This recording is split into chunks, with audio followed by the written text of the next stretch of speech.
Welcome back to infinity visas immigration. आज मैं आपको बताने वाली हूँ ग्रीस का tourist visa, Schengen tourist visa आप कैसे अप्लाई कर सकते हो। क्योंकि सबसे पहला क्वेश्चन आता है ग्रीस वीएफएस नहीं करता, मतलब वीएफएस ग्लोबल के पास ग्रीस का कॉन्ट्रैक्ट नहीं है। तो अगर आपको ग्रीस का वीज़ा अप्लाई करना है तो there are separate portals and appointment का पूरा प्रोसेस भी बिल्कुल अलग है।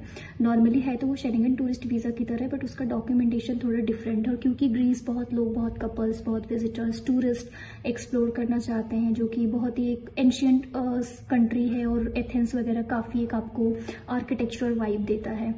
तो ग्रीस के लिए सबसे पहले आपके पास you should have a valid passport, और उसके अलावा आपका एक ट्रैवल प्लान होना चाहिए। अगर वहाँ से इनविटेशन है तो वेल एंड गुड, अदरवाइज पूरी बुकिंग आपके पास होनी चाहिए। आप कब जा रहे हो, कब आ रहे हो, और आपका प्रॉपर टूरिज्म प्लान क्या होगा, डे वाइज क्या प्लान होगा, उसके साथ एक अच्छा सा कवर लेटर जिसमें आपकी सारी डिटेल लिखी होनी चाहिए।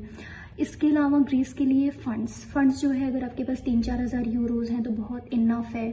इससे ज़्यादा आपको एक्स्ट्रा इधर उधर से पैसे करके दिखाने की ज़रूरत नहीं है। फ्लाइट आइटनरी आपको दिखानी पड़ती है क्योंकि अराइवल और डिपार्चर दोनों का ही एक पर्टिकुलर इंपॉर्टेंस है किसी भी शेंगन वीज़ा एप्लीकेशन में। अब पहले नहीं था, बट अब आपको जो है फ्लाइट आइटनरी सबमिट करनी पड़ेगी। तो you can take a dummy bookings. Dummy मैं नहीं बोलूँगी क्योंकि जो हम लोग करते हैं that is specially with hold for at least 20 days. इसके अलावा जो है कवर लेटर हो गया, आपका फाइनेंस के document which is most important is now employment document. अगर आप स्टूडेंट है तो उसका प्रूफ हो, अगर आप वर्किंग प्रोफेशनल है, एम्प्लॉयड है, उसका प्रूफ हो। अगर आपका बिजनेस है तो you should have a business document. Again it's a faceless visa, कोई इंटरव्यू नहीं होता। मैं आपको बहुत शॉर्टकट में बताने वाली हूँ। Firstly you need to secure the appointment, क्योंकि अपॉइंटमेंट शेंगन में सबसे बड़ा टास्क है। पहले वीज़ा फी पे करके मत बैठ जाइए पहले, क्योंकि बहुत सारी हमारे पास क्वेरीज आती कि अब तो वीज़ा फी पे कर दी, सॉरी एप्लीकेशन सबमिट कर दिया, बट अपॉइंटमेंट ही नहीं मिल रही है। अभी बहुत सारी शेंगन कंट्रीज में ये प्रॉब्लम आ रही है।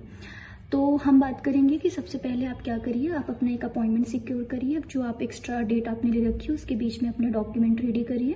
डॉक्यूमेंट में क्या क्या है मेजर मैंने बता दिया है, और क्या डॉक्यूमेंट होती है वो केस टू केस कस्टमाइज होता है।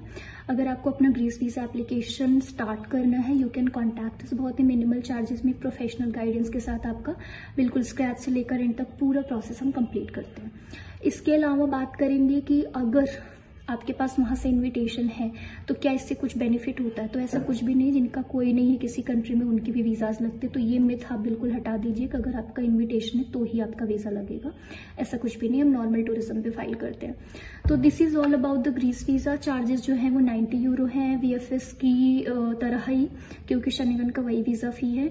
अपॉइंटमेंट चार्जेस ग्रीस का 0 है, ओनली सर्विस चार्जेस हैं जैसे कि passport, courier, return, SMS alert, और आपको एडिशनल फी अगर पे करके कोई सर्विस लेना चाहते हो तो। एंड जो प्रोसेस टाइम है it's almost of 7-8 days application preparation का है।